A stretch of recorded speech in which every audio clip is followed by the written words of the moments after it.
So, today we are going to talk about the uses of definite integral. How can you use it to do something effective for you? For example, finding areas or volumes of slightly interesting figures like circles or spheres or cones. So, that is exactly we are going to do today, finding the area of a circle, finding the area volume of a sphere and finding the volume of a cone of a given height. Now, I just want to tell you that the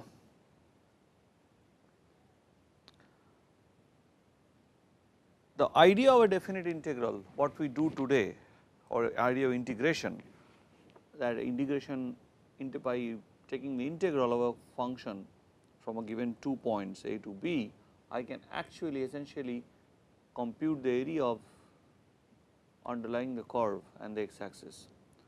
This idea was actually known to Archimedes, one of the greatest scientists of antiquity.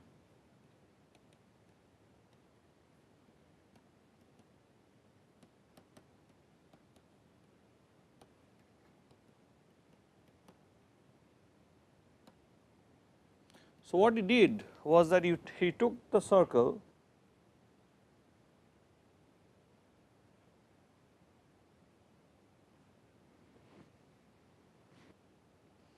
So, I am taking this circle, what I want to find its area.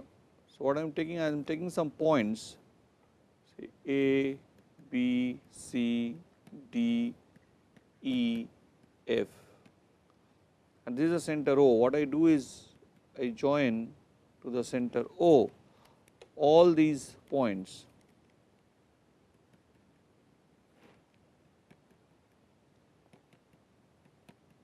Is like cutting up a cake, and then you join the adjacent points. Adjacent means from F I can go to A, but F I can directly can't go to C. If I walk over the arc or walk over the circumference, if I move from F and go towards C, either I go through A and B or I go to E and D, I cannot. So, these E, F and C are not adjacent, or F and B are not adjacent, while F and A are.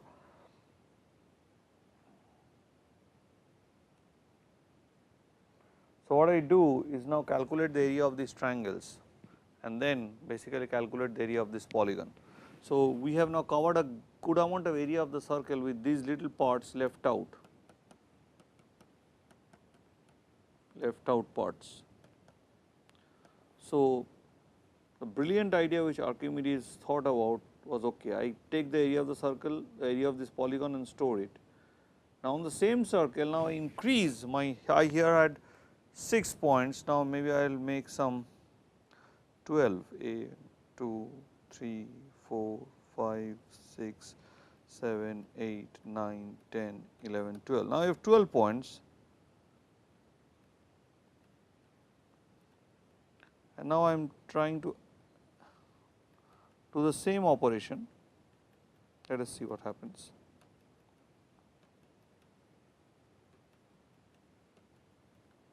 And then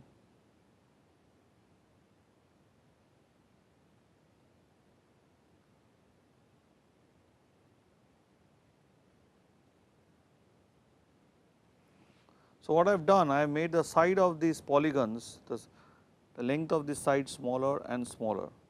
So, now if I take this new polygon and compute the area of the polygon, I have left out much lesser area than I had left out earlier. So, you keep on increasing the number of points of the circumference, which is called partitioning the circumference with points, and then you try to find the areas of the hexagon. As you move, the areas go and increase and increase and increase and gradually go towards the area of the circle. So, Archimedes somehow had introduced the limiting process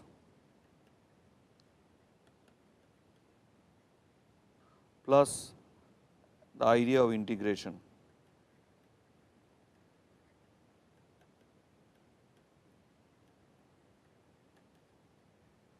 For example, how do I now, we are now talking about one thing, how do I use calculus to find the area of a circle, and I will go back and use the very interesting book of Larry Connick, the cartoon one of course, and tell you how to do the stuff.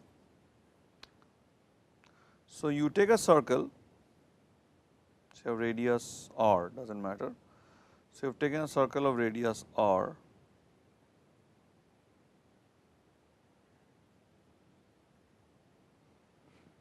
now once you have taken a circle of radius r, this is 0, this is r minus r.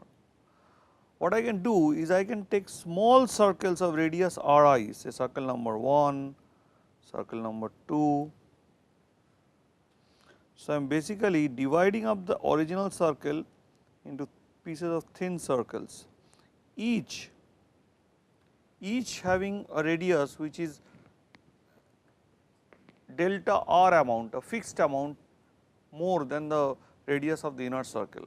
So, if I have r1, if I start with this smaller circle inside, the smallest one, if it is r1, then the next one has a radius r2 equal to r1 plus delta r. So, similarly, I can have the circle with radius ri and radius ri plus delta r, this particular dotted region. So, basically it is consisting of, this whole circle is consisting of some strips like that. If I can find the area of those strips and add it up, then I can essentially get the area of the circle. So, if I, let us see what is the area of this spot.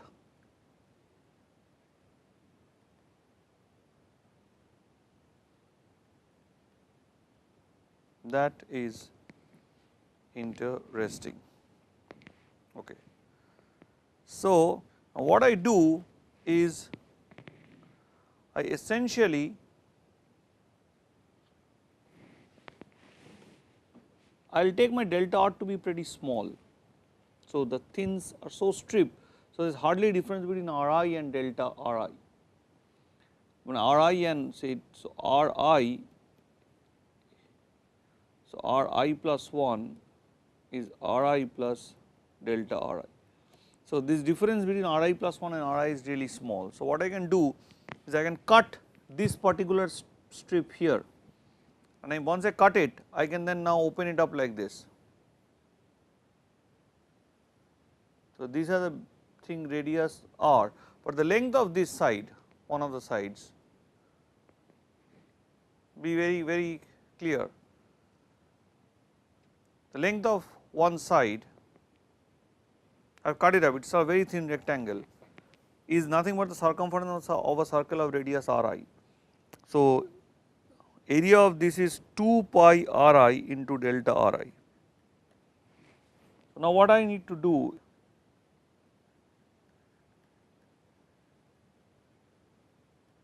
so what I need to do is, now I have the area of this particular strip, now I have to sum it up. So, I have to really sum this up from I equal to 1 to whatever slices you have made. I did not really count the slice, but I have to take the limit of this as delta ri goes to 0. When delta ri becomes very small, so delta ri actually is representing the differential of ri's. Essentially, finally, the differential of the radius r, we can just, instead of telling ri, we can just take r and r plus dr. So, this limit is nothing but the integral.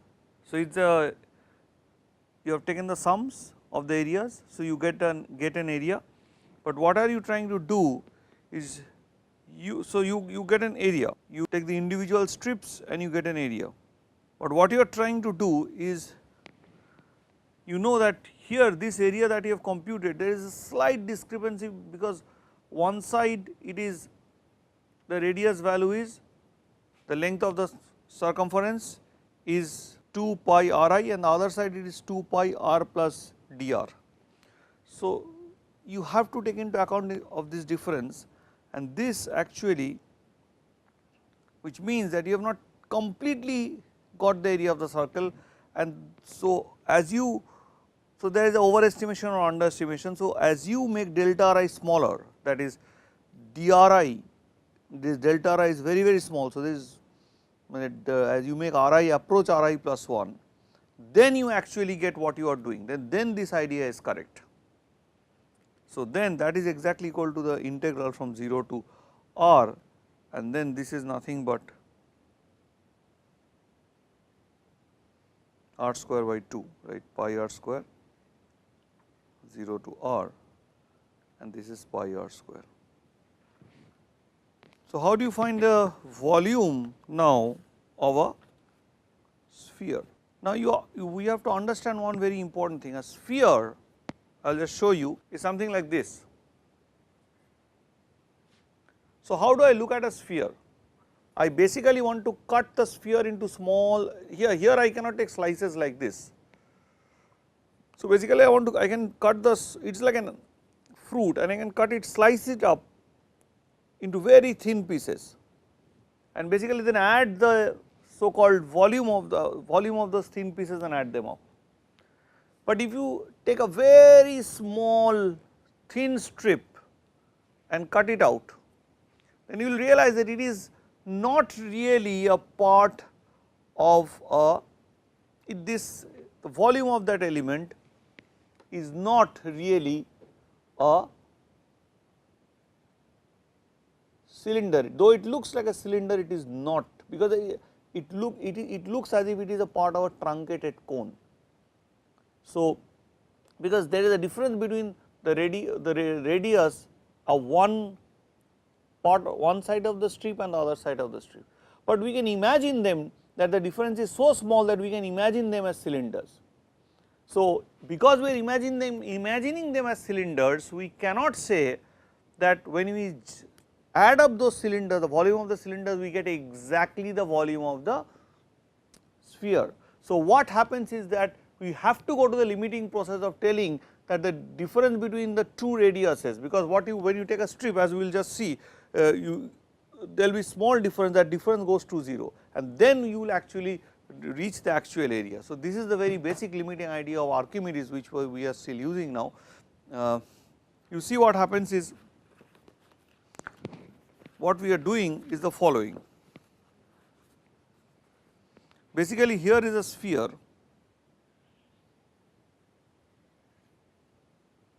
in 3 dimensions of radius r.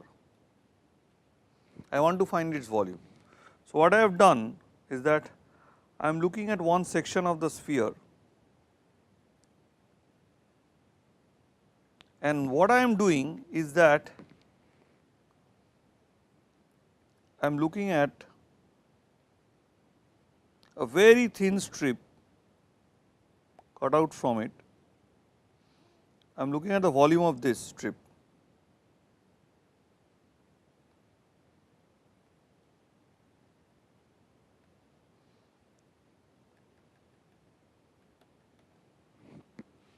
So, this is your xi, which corresponds to the first strip. So, you have the radius say ri and then ri plus delta ri. This part, if you go from the center of the sphere, has radius ri, and the remaining part has a distance of ri plus delta ri. Now, what do I have to really do? So, this is the most critical thing. So, this is your xi. So, I really need to find so this looks like a thin cylinder, though really it is not a cylinder. If you really slice up the sphere, it is not a cylinder, it is a truncated cone. There is slight slanting on the two sides. These sides are slanted, you see, you cannot say it is a cylinder, but because we are assuming delta r to be small, we assume that it is a cylinder. Basically, we are thinking that we are putting up some cylinders and it should look like a sphere. It will not, only in the limiting case it would, and that is the whole idea of the limiting case, the charm actually. So, basically you have the radius r, and then you have this xi here, sorry, this xi is here. the horizontal length. Now, what should be the vertical length, which I will find by the Pythagoras theorem, and that will give me the radius of this infinitesimal cylinder or elemental cylinder. So, this is nothing but root over r square minus xi square. Okay. So, now what is the area of this circle? The area of this circle is actually root over r square minus xi square whole square into pi, and the volume of the cylinder is nothing but this little distance, which is actually delta r I. Basically, then we are having pi of r square minus xi square delta r I. So, the area, so what you do, so if you sum up all the cylinders, so basically xi is some point which is essentially lying in between these two ends of the cylinder or the elemental cylinder. So, it will r minus xi square delta r I. So, I is whatever number of cylinders you have pieced up the sphere into. Now, once you take the limit of this, so the volume of this elemental cylinder is this, once you take the limit of this as delta r I goes to 0, that will give you the volume. And what is this? If you write, this is nothing but 0 to r pi r square minus x square into, so I will, instead of writing del r I should write here del x I, because here I am looking at the change, here it was x I, here it was x I plus del x I. So, the actual change in the radius, whatever I am writing as r I here is actually not really r I. So, this part, so it is x I, if this is my x I at this end, and then this part at this end. So, this coordinate is, so this coordinate is x I plus delta x I, and this coordinate is x I. So, I am taking as if the x I thing, that this part. So, I am taking this x I thing and I am calculating the area of the cylinder. Of course, there is another way of taking an x I between this slab, that also does not matter, and then you can take this to be some delta x I, this length to be some delta x I, you can call this delta x I, does not matter, you can take any x. So, anyway, so this I should not write delta r I, the symbol should be same, then I should write r I here instead of x I. So, this is delta x I. Please please check it up there. It is just, I confuse usually with symbols. So, here, so this is this, and this will give you, which you can compute out easily. Now, this is very interesting. Suppose you are asked to compute an integral of the form 0 to a root over a square minus x square dx. How will you do it? Because if you are doing it, if you look at this, what does this equation tells me? If this is the function, then it is, so this will give you y square plus x square is equal to a square. So, this function represents the upper part of the circle from minus a to plus a, and area of this is pi a square by 2, and we are looking at half of that because of the symmetry. So, this is nothing but pi a square by 4, the answer is pi a square by 4. So, if you know the areas, you can actually compute out integrals like this. So, I will leave you as an exercise that without really integrating, find the area enclosed in the ellipse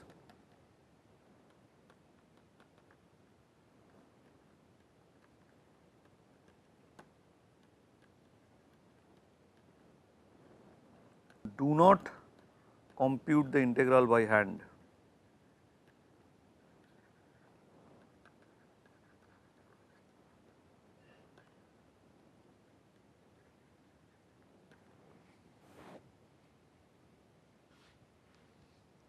So, another important problem which I really want to talk about is if you take a cone, an ice cream cone which all of you eat, and so take an ice cream cone, and basically a cone is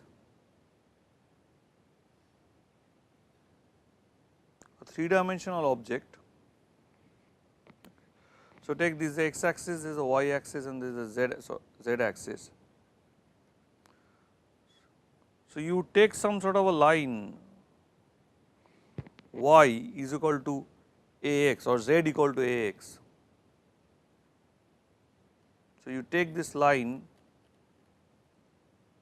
z equal to ax, right. This is the z equal to, sorry, maybe ay I should say. So, let me put this as y and this as x. And then you rotate this line along the z axis, keeping a fixed angle say theta. And what you generate finally is called cone. These are called solids of revolution, because you are revolving some lower dimensional object and getting a higher dimensional object.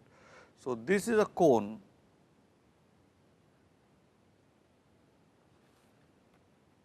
So, question is how do you compute its volume?